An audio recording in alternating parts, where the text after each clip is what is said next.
সংৰক্ষিত বনাঞ্চলত বেদখল যোগীঘোপাৰ খুৰাগাঁও সংৰক্ষিত বনাঞ্চলত বেদখল বেদখলকাৰীৰ লক্ষ্য হৈছে ৰাজ্যৰ সংৰক্ষিত বনাঞ্চলসমূহ বঙাইগাঁও জিলাৰ যোগীঘোপাৰ খুৰাগাঁও সংৰক্ষিত বনাঞ্চলত হৈছে ব্যাপক বেদখল চাওক খুৰাগাঁও বনাঞ্চলৰ দৃশ্য বনাঞ্চলৰ ভূমিত মানুহৰ ঘৰবাৰী বনাঞ্চলৰ ভূমিত কৃষিকাৰ্য কোনে বেদখল কৰিছে খুৰাগাঁও বনাঞ্চলৰ ভূমি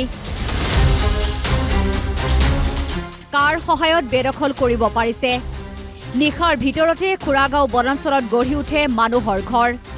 বেদখলকাৰী ক'ৰ পৰা আহে খুৰাগাঁও সংৰক্ষিত বনাঞ্চলৰ ভূমি 660 হেক্টৰ বৰ্তমান বনাঞ্চলখনৰ বৃহৎ পৰিমাণৰ ভূমি বেদখলকাৰীৰ কবলত বনাঞ্চলৰ ভূমি বেদখলমুক্ত কৰিবলৈ চৰকাৰক দাবী স্থানীয় লোকৰ এনেকুৱা এটা চক্ৰ আহিলে মানে দিনে ৰাতিয়ে মানে কি কৰে গছ কাটাৰ উপৰিও এটা কোনোবাই ঘৰ বান্ধিলে তেওঁৰ মাটি বুলি কৈও সেই মাটি জমি বিক্ৰী কৰি পইচা পাতি কোনোবাই ছোৱালী বিয়া দিয়ে কোনোবাই কিবা কৰে এই ধৰণে মানুহ ভৰপূৰ হোৱাৰ পিছত লাহে লাহে দেখি পালো যে ৰাতি গাছবিলাক নাইকিয়া হৈ যায় মানে আজি দেখিম কেইডালমান গছ আছে কালি ভাল গাছ কেইডাল নাই এনেকুৱা কৈ মানে ধ্বংস কৰি দিলে আৰু যিটো গতিত ধ্বংস হৈ আছে এইটো যদি ধাৰাবাহিক চলি থাকে তেতিয়া অনাগত দিনত আমি দেখিছো যে এইটো পাহাৰখন তেনেকুৱাই শিল আৰু মাটিৰ বাহিৰে আমি একো দেখা নাপাম গতিকে প্ৰশাসন তথা চৰকাৰক অনুৰোধ জনাই আছো যে ঘোষণা কৰা যিখন বনাঞ্চল আমাৰ 2025 তেওঁলোকে অতি সোনকালে আমাৰ এই বনাঞ্চলখন সুৰক্ষিতৰ বাবে ফেন্সিং কৰি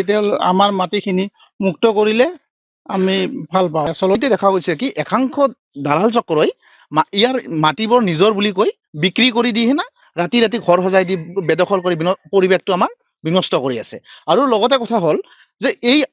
পাহাৰৰ বা আমাৰ সংৰক্ষিত বনাঞ্চলত জীৱ জন্তুৰ থকা ঠাই যদি এই অঞ্চলত যদি মানুহে বসবাস কৰে তেতিয়া জীৱ জন্তুৰ পৰা যাব ক'ত জীৱ জন্তুৰ পৰা অস্তিত্ব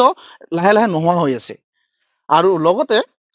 দেখিব পোৱা গৈছে যে এই অঞ্চলত বা আমাৰ পাহাৰখনত আগত বহুত ডাঙৰ গছ আছিল কিন্তু ৰাতিৰ ভিতৰতে এই কিছুমান দালাল চক্ৰই কি কৰি আছে গাছবিলাক কাটি হেনা বিক্ৰী কৰি আছে যাৰ ফলত আজি চাওক আমাৰ পাহাৰখনত ডাঙৰ গছ দেখিব পোৱা নাযায় খুৰাগাঁও সংৰক্ষিত বনাঞ্চল সোণালী বান্দৰ বাঘ আৰু হৰিণাৰ বাবে বিখ্যাত সংৰক্ষিত বনাঞ্চলৰ ভূমি বেদখলমুক্ত কৰিবলৈ গুৱাহাটী উচ্চ ন্যায়ালয়ে নিৰ্দিষ্ট সময় নিৰ্ধাৰণ কৰি দিছে নিৰ্ধাৰিত সময়ত সংৰক্ষিত বনাঞ্চলৰ পৰা বেদখলকাৰী আঁতৰি নগলে প্ৰশাসন আৰু বন বিভাগক ব্যৱস্থা গ্ৰহণ কৰিবলৈ নিৰ্দেশ দিছে উচ্চ ন্যায়ালয়ে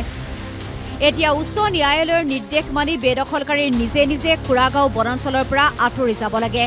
অন্যথা বন বিভাগে উচ্ছেদ কৰিব লাগে যোগীঘোপাৰ পৰা আমিনুল হকৰ ৰিপৰ্ট অসম লাইভ 24